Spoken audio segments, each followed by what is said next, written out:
open ledger. So that's a whole separate debate, of course.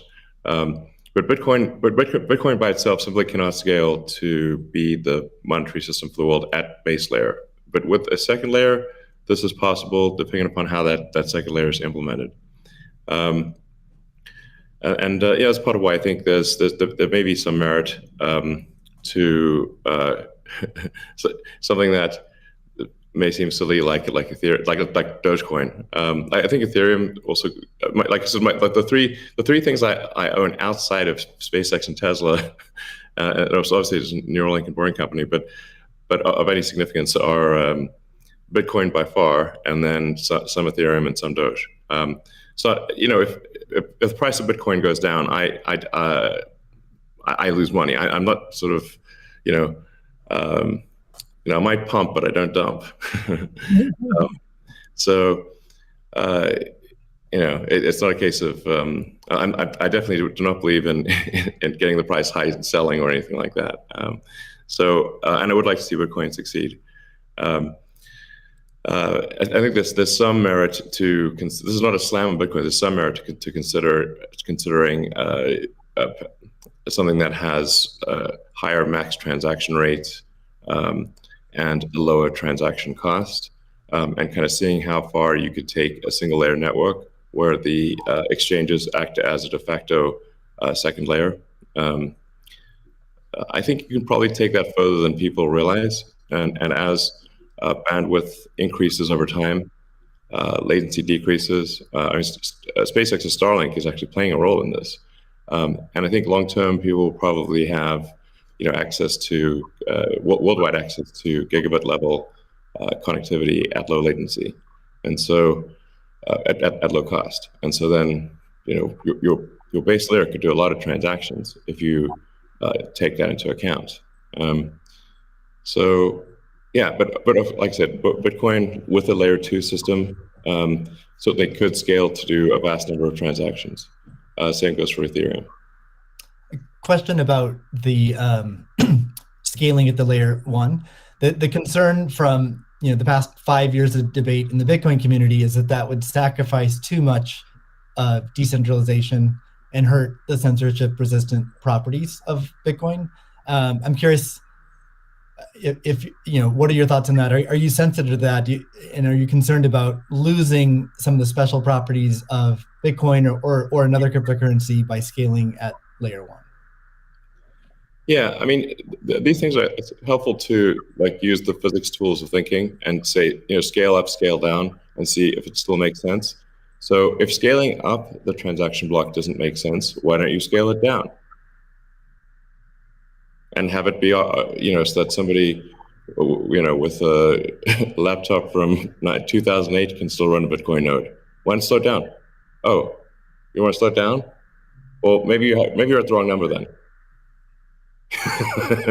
there's actually there's members in the community that do want to slow it down, but I understand you. It's silly. The reality is the average person is not going to run a Bitcoin node. So this is and Bitcoin. It was a lot of clever ideas, but these parameters were set. I don't know in 2008 or something, maybe 2009. And there's been some improvements since then, but not a lot. So, it's sort of like there was still in 2008 there was still a non-trivial number of people on modems. So, now it is quite common to get 100 megabit connection just for a house. Some houses have gigabit connections. So, and that trend is obviously in the direction of higher bandwidth and lower latency. And if somebody else doesn't do it, Starlink certainly will. So I have high confidence that you will be able to maintain a decentralized finance system while still having a much bigger blockchain, aka ASCII text ledger, a hash ledger. You can make the hash ledger bigger without suffering from decentralization as the average connectivity improves, obviously. One idea would be to put a Bitcoin full node in Starlink terminals. That way, more people would be running it. Actually, I have run this by the team at one point. I had this idea, which is kind of off the wall, but like, let's say you need a little space heater, and normally your space heater would just be pure entropy. Well, what if that space heater was also a Bitcoin, Ethereum, Doge mining node? Pick your currency, and so then you'd be heated up, and you would also mine your crypto and have connectivity in one. I love that idea. Yeah, I mean, better than running a space heater. Absolutely. Are there any other, so you're drawn to Dogecoin a little bit. Are there any other gaps in Bitcoin that you see that cause you to be drawn towards Dogecoin? Oh, I think, I mean, I think there's Doge has the Doge community. I think is somewhat irreverent, obviously, and has great memes and loves dogs, and I love dogs and memes, and it doesn't take itself too seriously, and I think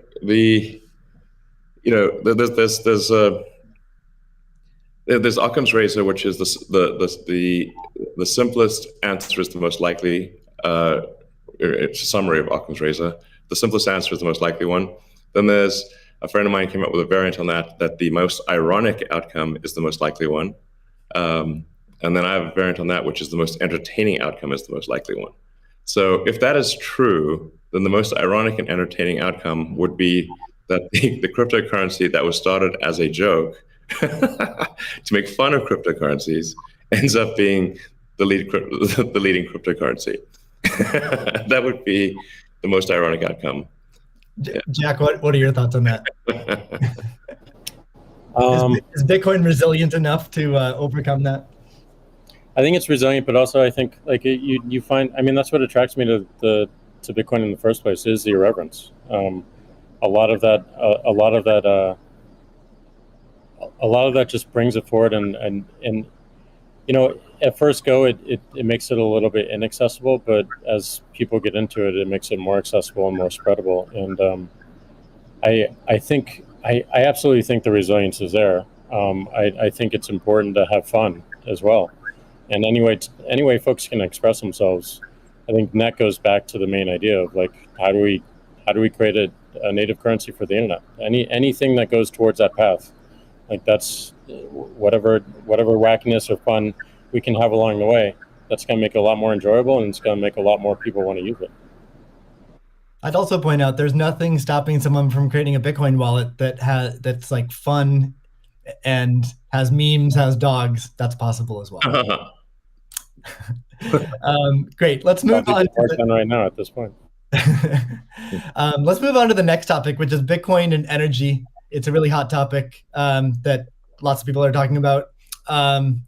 Let's start with Elon. You've been vocal on this. You've said that. I mean, you said many things about it. You've also said that Tesla will resume payments in Bitcoin payments if the renewable energy is approximately 50% and sort of looks like it's on a positive future trend. What do you think the state of things are with respect to that? Yeah, so I do think that there appears to be a positive trend in the energy usage of Bitcoin. Actually, part of this is due to the drop in Bitcoin price. I mean, what I observed, or what I thought I was seeing, there may be some disagreements on this, but from when Tesla announced that it had acquired Bitcoin and was doing Bitcoin transactions, there was a massive run-up in the Bitcoin price, and also a massive increase in the amount of energy used to mine Bitcoin. And I think I understand renewable energy quite a bit. I mean, Tesla does solar and interacts with a lot of wind generation through our mega pack, because basically need to store energy from wind and from solar. So we're pretty plugged into the renewable energy industry. And And there was just no way that you could basically double or triple the amount of energy in such a short period of time with renewables. You could shovel coal that fast. And so I was like, look, this is too sketchy. Tesla's mission is accelerating the advent of sustainable energy. We can't be the company that does that and also not do appropriate diligence on the energy usage of Bitcoin. So all I did was I said, look, we're going to suspend Bitcoin transactions for now. We're not selling any Bitcoin, nor am I selling anything personally, or nor is SpaceX selling any Bitcoin. Again, I want to emphasize SpaceX, Tesla, and I own Bitcoin. I also own a little bit of Ethereum and Doge, but the companies just own Bitcoin, and the Bitcoin that I own is worth much more than the Ethereum or Doge. So clearly, if I'm if these actions negatively affect me financially, if I was purely financially motivated, then I would not express this reticence about Bitcoin energy usage. Now, it looks like Bitcoin is shifting a lot more towards renewables, and a bunch of the heavy-duty coal plants that were being used, unequivocally being used, this is not a question mark, have been shut down, especially in China. So I think it's probably, and we want to do a little bit more diligence to confirm could confirm that the percentage of renewable energy usage is most likely sort of at or above 50%, and that there is a trend towards increasing that number, and if so, then Tesla will resume Bitcoin, accepting Bitcoin. So I think we want to just do a little bit more diligence, and I think, but most likely the answer is that Tesla would resume accepting Bitcoin, most likely. That's great to hear. I would agree with that. Kathy? Yeah, may I ask a question? Elon, I'm not quite sure if you saw the paper that Square and ARC did together on making Bitcoin mining a part of a utility, a broad-based utility ecosystem, whereby, the overage from sunshine or wind powers the Bitcoin mining machine, thereby enabling the proliferation of renewables to a much faster extent or at a faster rate than otherwise would be the case. What do you think of that? Well, the problem is that in order to operate so-called mining or hashing rigs, in order to operate a bunch of hashing rigs, effectively, you have to run them 24/7, which means you need base load. You can do that with solar and wind plus battery, but if you only did it based on solar or wind overage, your hashing rig utilization would be much less. So you'd be at a disadvantage. Sure, hydro or geothermal are great as renewable means. I'm also pro nuclear. I think modern nuclear power plants are safe, contrary to what people may think. I really think it's possible to make very, very extremely safe nuclear. I'm talking about fission. You don't need fusion. And then, of course, fusion. You just got that big fusion reactor in the sky called the sun. It comes up every day. But I think a combination of solar and wind plus stationary storage will get you that base load, so you can run hashing 24/7. Okay, Jack, I'm curious. You've stated that Bitcoin incentivizes renewable energy. That's what we're talking about now. Do you have any additional thoughts on that? Yeah, I mean, everything that Elon said and Kathy mentioned, but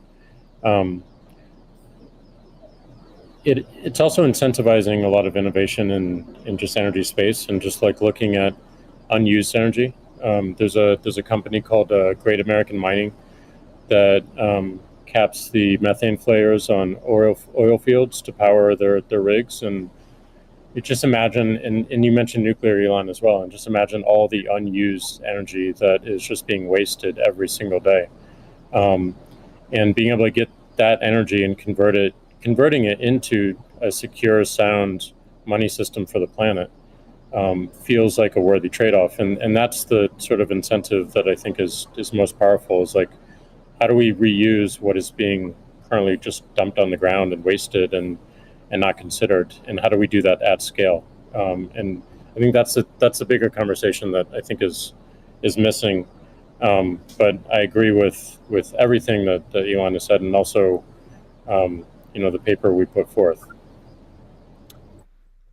I'm curious if any of you have thoughts on how what the industry can do to accelerate the transition to renewable energy.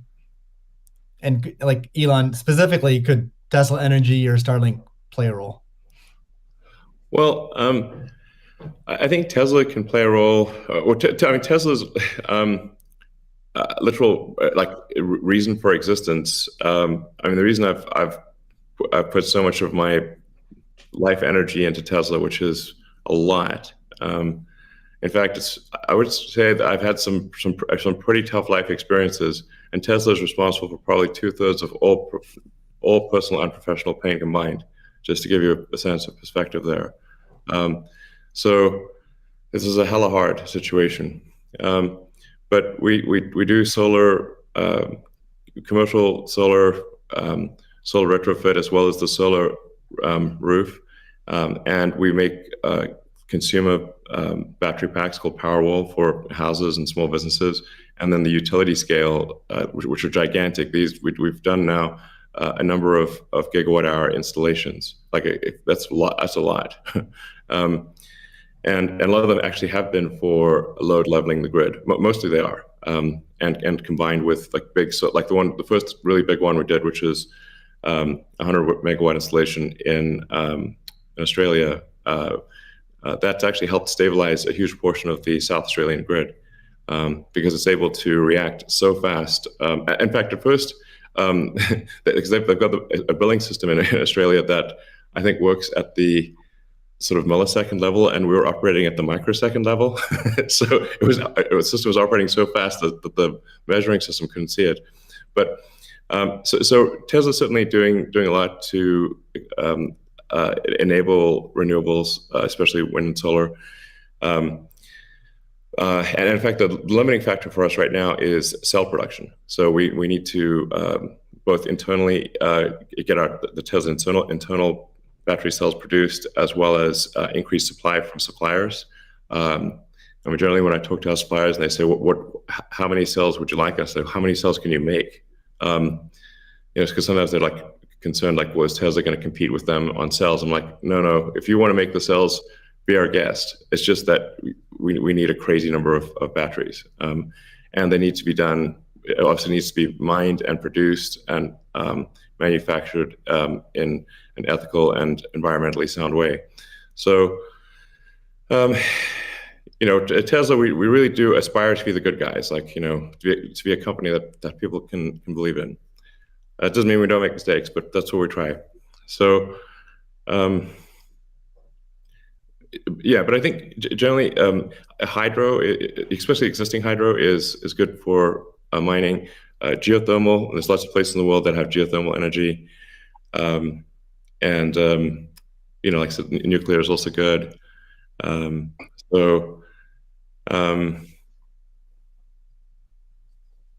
think just I'm like as I said earlier, the expectation is not that the energy production must be pure as the driven snow, but it must it can't be using. It also cannot be using the world's dirtiest coal, which was for a moment there. That's just difficult for Tesla to support in that situation. So I think, but I do think long-term renewable energy will actually be the cheapest form of energy. It just doesn't happen overnight. But as long as there is a conscious and determined and real effort by the mining community to move towards renewables, then obviously Tesla can support that. That's great.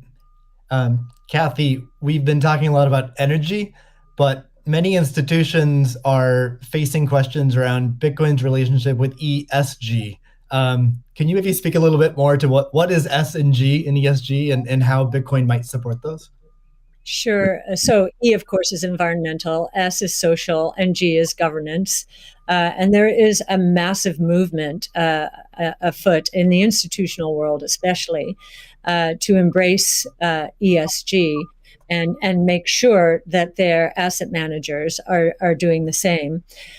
So if you we've just talked about environmental, and I really do believe that Bitcoin will be much more environmentally friendly, certainly than traditional gold mining or the traditional financial services sector. In many ways, it already is. And it's just going to get better that way.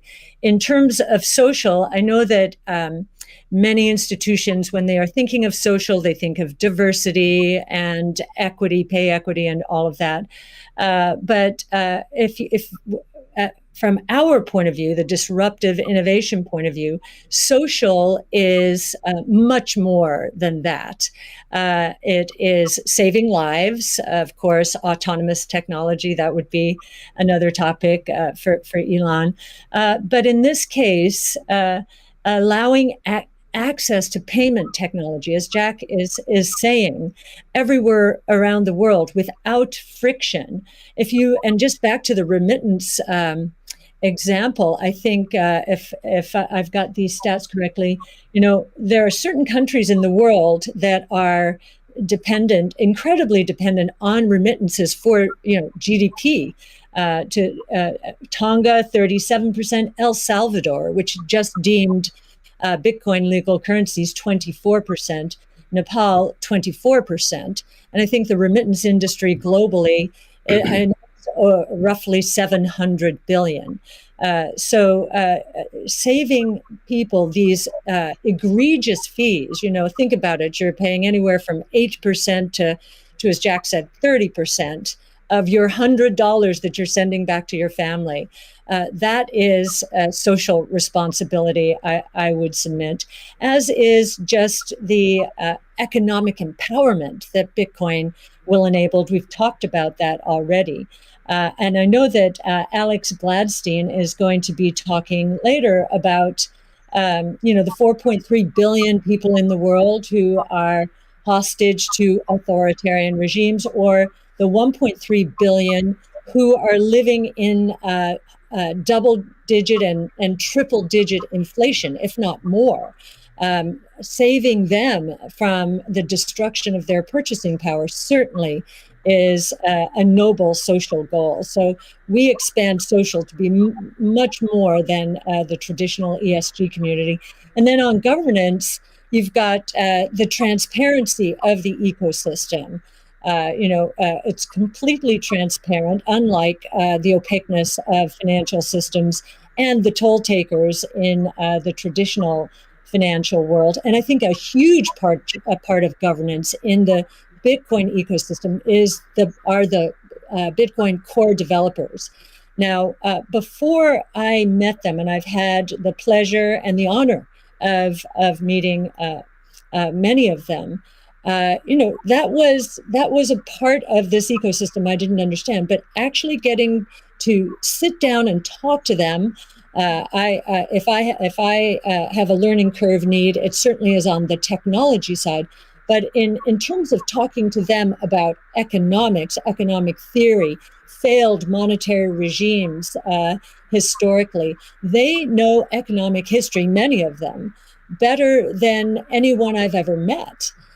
So that gives me a great degree of confidence that, they do believe they are on a noble mission. They could be paid a lot more than they're being paid right now if they worked at Google or Facebook or some of these other areas. But they've chosen, this sense of purpose for a noble goal. And they have incredibly strong technology backgrounds.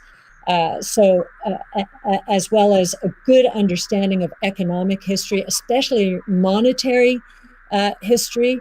And it gives me a great deal of comfort as I think about the governance of the ecosystem, much more so than I think we would find in other financial ecosystems.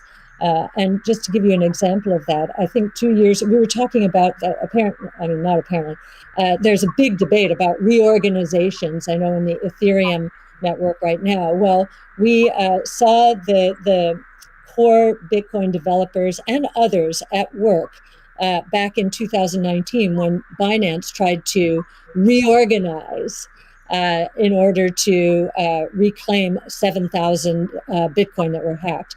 And they just wouldn't allow it. So we've already had some very good tests of the Bitcoin ecosystem, including developers. So that would be my answer, Steve. Thank you. And it's a great transition to the next topic area, which is Bitcoin ethos. And what is Bitcoin ethos? I mean, Bitcoin was born as open source and it's very transparent. There's also a staunch defense from the community around decentralization and a lot of the core principles of Bitcoin. So let's talk a little bit about that and what makes it special.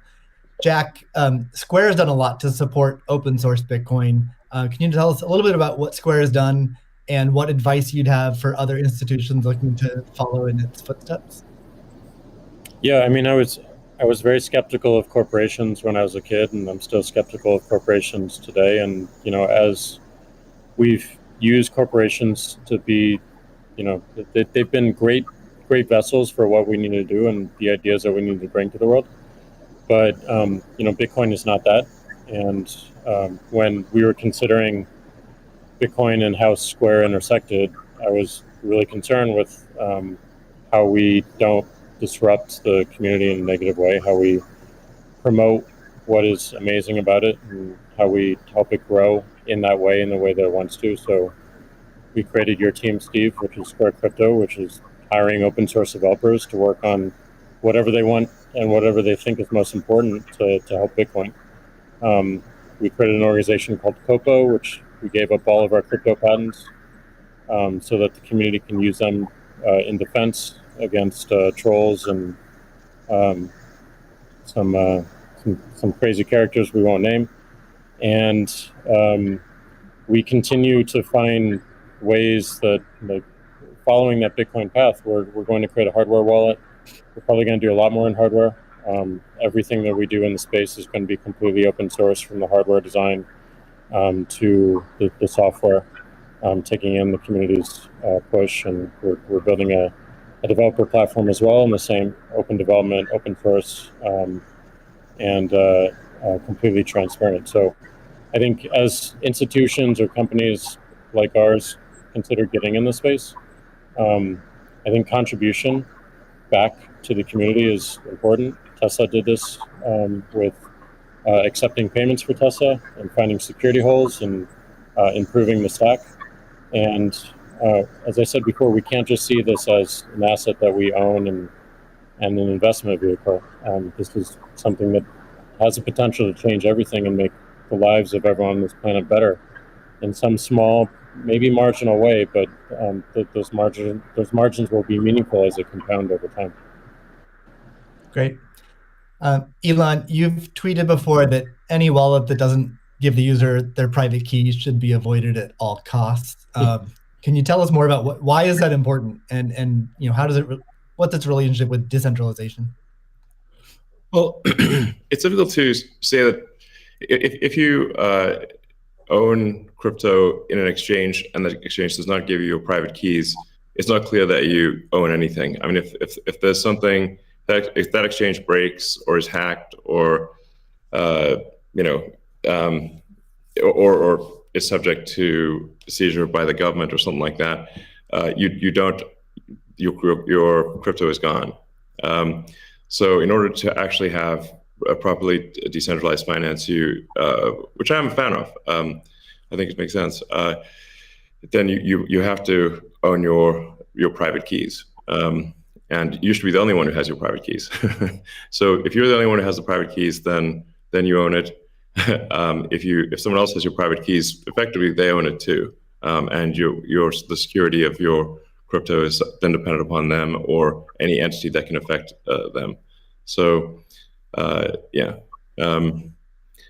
think what Jack's doing sounds like a good idea to have a hardware wallet that's the only thing that contains your private keys.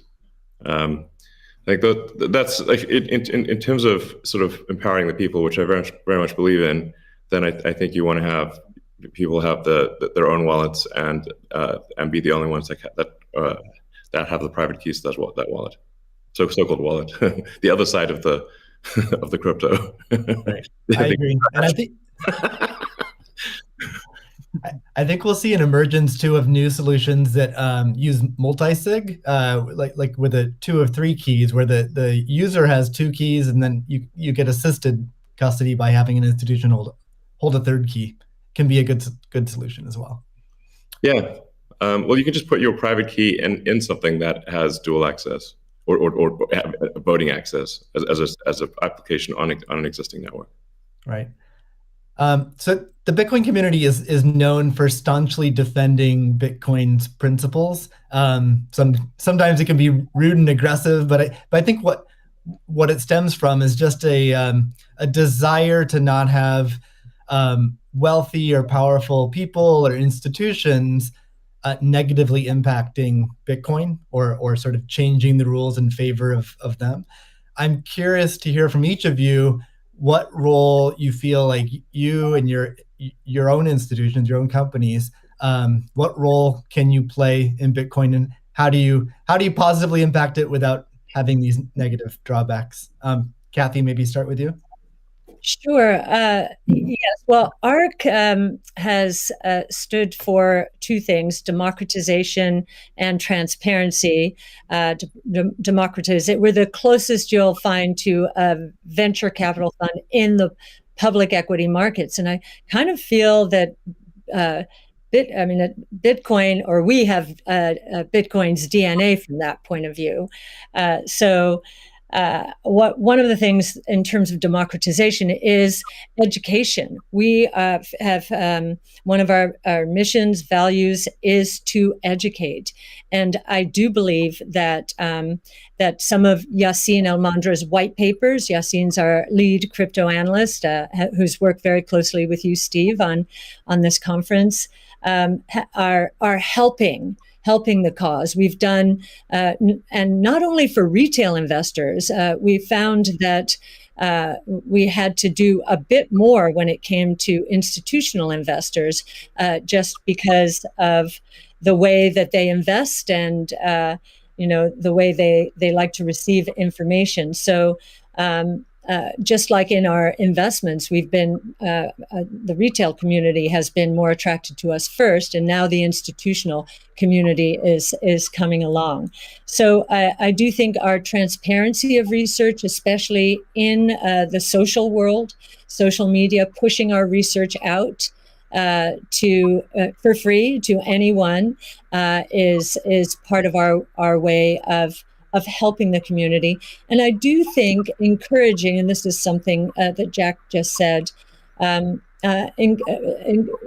would encourage the support of the Bitcoin core developer community. As I said before, it's amazing to me, having gotten to know some of them, how strong their sense of purpose is here.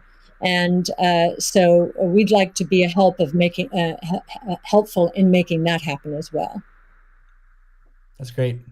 Jack, how about you? How do you view your own personal role and the companies you run?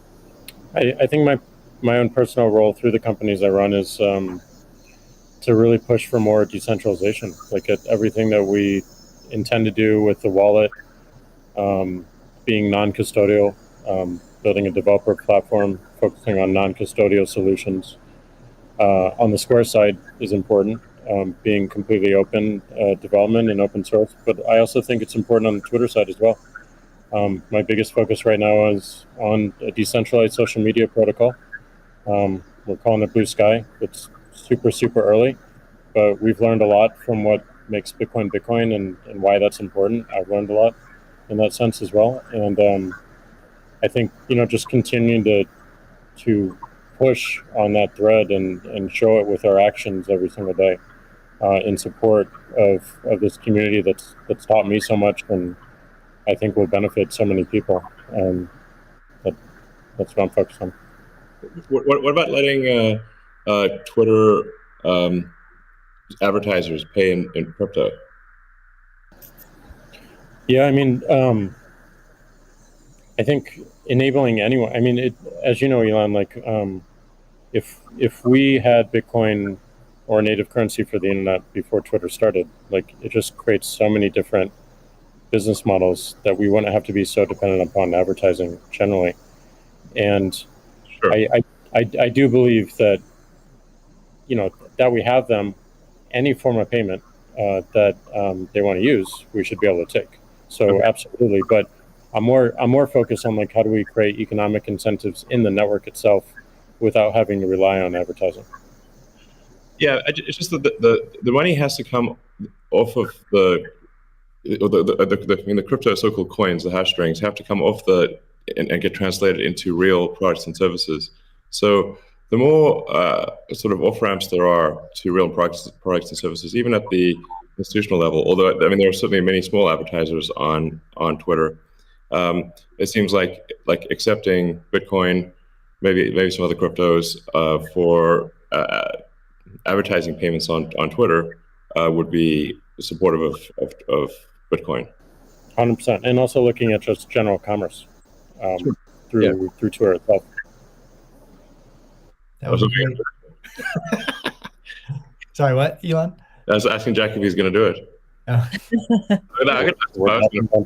Can we get a product announcement today? Elon, how about you? You obviously you're a big personality on Twitter. What are your thoughts on your role and your company's role in Bitcoin and sort of preserving the ethos? Yeah, I mean, I generally think we should do things that benefit the people as a whole and increase the probability that the future is good. So, I think to me, it just seems self-evident that we should kind of take these set of actions most likely to make the future good.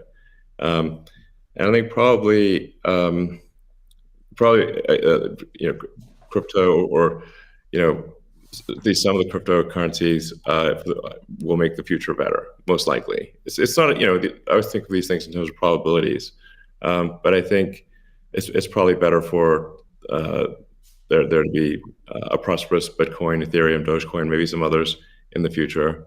And I think it can have an empowering effect for individuals and increase the power of the individual relative to government. And really, if you think of government is just a corporation in the limit. So sometimes some people are like against corporations but for government. It's like, guys, government is just a corporation in the limit. It's the biggest corporation of all, and it's got a monopoly on violence. So if you don't like corporations, you should really hate government. There you go. All right. We got about, we'll try to wrap up in 10 minutes. So let's move on to future of Bitcoin. So Tesla and Square have both put Bitcoin on the balance sheet. Kathy, I'm curious to hear from you. What advice would you have for other institutions looking to put Bitcoin on their balance sheet? Well, I guess the first piece of advice is, just make sure, and I actually learned this after both Square and Tesla put Bitcoin on their balance sheet. The Bitcoin is being treated as an intangible asset. And so we need to get FASB to reconsider this, because with an intangible asset, if the asset goes up in price, it can't be marked up on their books. But if it goes down, it must be marked down. So, there's some asymmetry there, which is, we need to change that given what we believe Bitcoin is. And I do believe if, I'll harken back to something, well, it was either Elon or Jack said, think about it, you take away the boundaries, the different currencies, just think about how explosive growth could be and how wide-reaching taking the friction out of the system could be. So I would encourage corporations to think about that this ability to do business anywhere in the world, ultimately, obviously, we're paving the way here. That's certainly a consideration. It also will serve as a hedge against inflation, especially, and as I mentioned earlier, there are a lot of emerging markets that are suffering from significant inflation. In other words, the purchasing power of those populations is going down. So they are going to migrate to Bitcoin and other ways to preserve purchasing power. And again, being able to sell to them in that kind of currency would be very useful. I'd also suggest, once again, this idea of deflation, I think, is going to be a real thing. There's going to be good deflation caused by innovation, so demand will boom because of that. There's going to be bad deflation because so many companies out there have not been investing enough in innovation. Their products are going to go obsolete, as you know, and they're going to be stuck trying to service the debt that they piled on because their shareholders wanted profits and wanted them now. So they leveraged up to buy back their shares and pay dividends, and so I think that's going to be the source of bad deflation and counterparty risk. And we learned from 0809 that counterparty risk can be devastating. Almost cataclysmic. So a hedge against that as well, I think, would be another reason to do it. Great. Yeah, it's funny. It kind of like Tesla's bank balances in Europe have negative interest rate. It drives me crazy. Yeah. I mean, technically, if you've got like 2% inflation and 1% interest, you're technically minus 1% return. But nonetheless, it is quite annoying to just see your bank balance drop in real time in Europe. Europe has negative interest rates. This is insane. Yeah. Paying the banks, paying the banks to hold the bank to keep your money. I'm like, what? It is crazy. Like, what? We should definitely move that into Bitcoin. I believe Ray Dalio said, "Buy Bitcoin and not bonds." So there you go. Mm-hmm. Yeah. Jack, you've talked about design being an underfunded area in Bitcoin, and Elon earlier mentioned, usability could improve a lot. I don't think anyone's going to argue with that. What do you see as the future of how can design impact Bitcoin? Yeah, I mean, I think that the Bitcoin network is beautifully designed as a protocol in the way it works. I mean, it went after a single problem, and it does in an absolutely astounding way. But I think the endpoints of people getting into it is still a little bit confusing. So I think the more energy we spend on wallets and making sure that wallets are simple and accessible and they're non-custodial as well. Yeah. I think the best example of this that I know of is probably this wallet called Moon. And it's just simple, straightforward. It's it does an amazing thing with key management that my mom and friends new to Bitcoin can understand. Does amazing in storage, and it also has a very clever implementation of Lightning, so that you can use it in a transactional way without having to think about it, just with QR codes in a way that makes sense. So more work like that, I think, really brings us forward. Great. Let's wrap things up with a final question for each of you. I guess what is your hope for Bitcoin? How it can impact the world? Let's see, Elon, do you want to start with that? So what's your hope? What's your hope for Bitcoin? Well, my hope for I guess crypto in general is that it can improve the efficiency of the information system that we call money. So if the core efficiency of money is improved and and money has less error, where, like I said, error is like any kind of government interference or fraud or anything like that, this will naturally lead to basically a better standard of living and more power to the individual, which I very much agree with. Great. Kathy? Yeah, and I would segue from what Elon just said is, money has powerful network effect qualities. And so, we talked about ESG earlier. I think that, of course, that aspiration, having, this money be the best from an ESG point of view, that's really talking about solving some of the world's problems right now, which we definitely want to do. But I also am very excited about this idea of network effect and the convergence of blockchain technology and artificial intelligence from a technology point of view.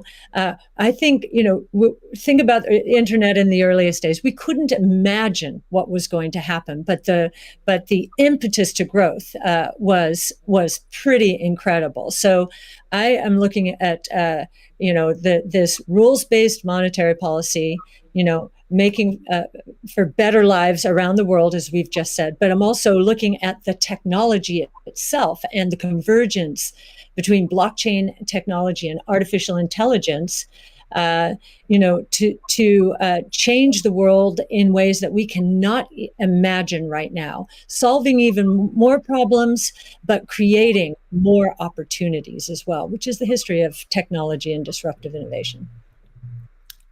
Jack, what's your hope for Bitcoin? My hope is that it creates world peace, or helps create world peace. I mean, Elon said it earlier. We have all these monopolies of violence, and the individual doesn't have power. And the amount of cost and distraction that comes from our monetary system today is real, and it takes away attention from the bigger problems. Some of the bigger problems that Elon is trying to solve, like get us to a multi-planetary humanity. All these distractions that we have to deal with on a daily basis take away from those bigger goals that affect every single person on this planet, increasingly so. So it may sound a little bit ridiculous, but you fix that foundational level and everything above it improves in such a dramatic way. So it's going to be long term, but my hope is definitely peace. That's fantastic. Well, I'd like to thank all three of you for giving us your time today. It's been a fantastic conversation. Thank you to the audience for tuning in. The B word is not just this discussion, but we have a lineup of incredible speakers and content. So I encourage everyone to check it out. Thank you very much. All right, thanks. Thank you all. Thank you.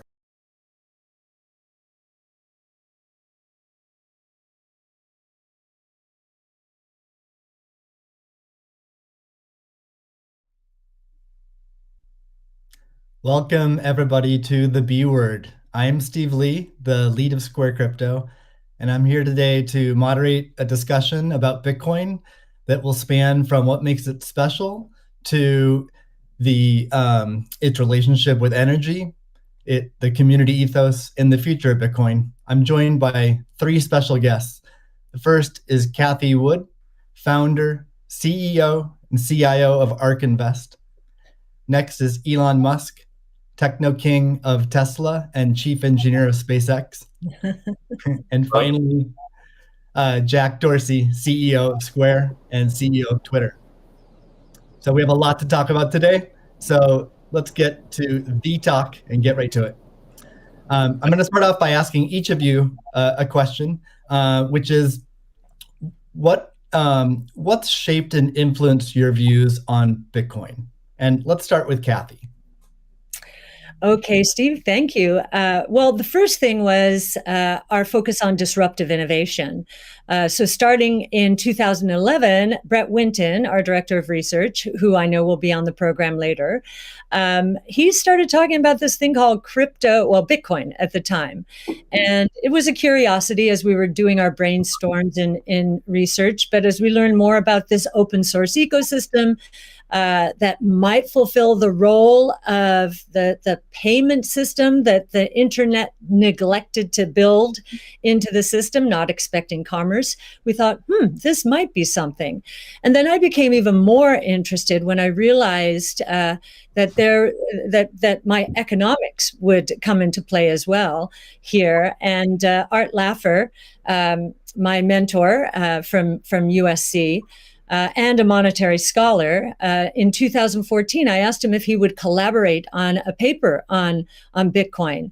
And he was a bit of a naysayer at first, but agreed to read the paper. He read the paper, tore it up, and from an economics point of view, really wanted to understand this. And he said, I think you got something here. This is a rules-based monetary system. I've been waiting for this for my entire career. So the combination of disruptive innovation generally, economics on top of that, and the huge misunderstanding out there as to what this is, that was intriguing and launched our research effort.